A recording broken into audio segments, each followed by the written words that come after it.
今何を言おうとしてたのかしら。たった1ヶ月でシズ先生より強くなったっていう。ルベリオスの正規師団長、私嬉しいです。お姉ちゃんいい人。シズ先生と同じ感じがするね。それじゃあ行くわよ。美味しいものはね、国境を越えるのよ。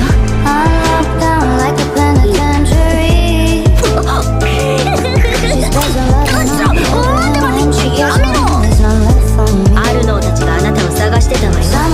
あの焼きそば意外に美味しかったし。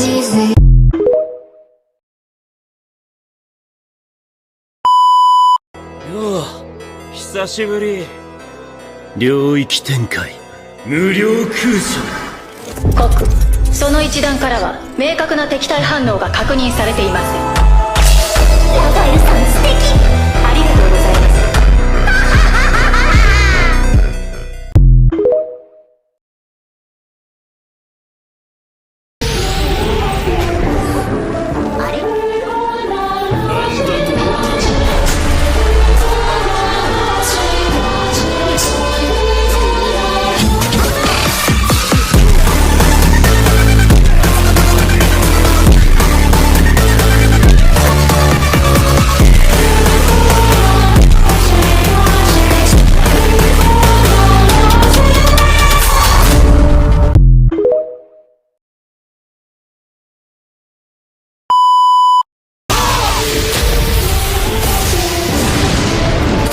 しまえば無晴らしい。何も敵はすまいか。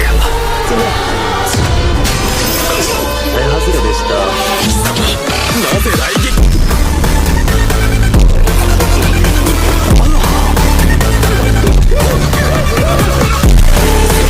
なんだこの威圧感は。一応は褒めて差し上げましょう。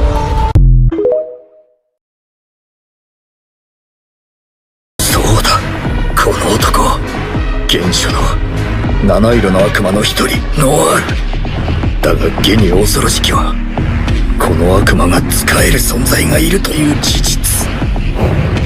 シオン、やりすぎるなよ。儚げでありながら秘めたる力は想像を絶する魔王。あの瞬間理解した。ファルムス王国は眠れる獅子を目覚めさせてしまったのだ。